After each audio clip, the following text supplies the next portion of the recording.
Happy Father's Day sa tanan nga mga amahan. Labi na gayud sa akong pamilya o sa pamilya sa akong asawa. Sa among tibuok nga pamilya, Happy Father's Day kanatong tanan. O sa tanan nga mga kaamahanan, Happy Father's Day.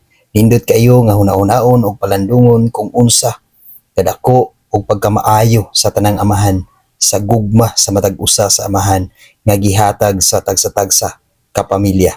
Apan ang pinakanindot igsoon nga atong palandungon mao kanang gugma sa atong amahan nga atoa sa langit.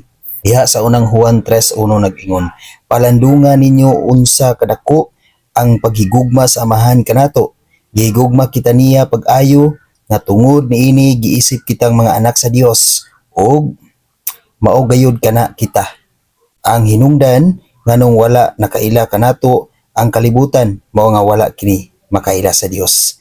Importante kayo igsuon nga makaila kita kung unsa kadako ang gugma sa Dios sa atong mga kinabuhi.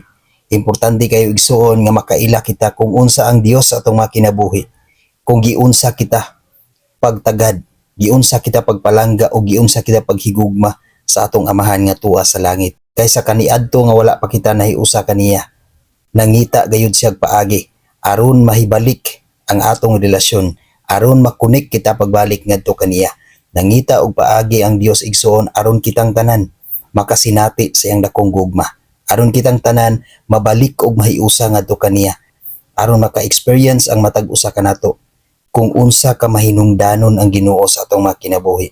Usa sa kanunay igsoon, ato gayud kanang tagaan og bili. Ato gayong palandungon sa tanan nga panahon nga ang Dios igsuon nahigugma pag-ayo sa matag usa kanato ug giisip gayud kita niyang iyang mga anak. Hinaut igsuon nga atong pasidunggan kanunay ang Ginoo sa atong mga kinabuhi. God bless sa tanan.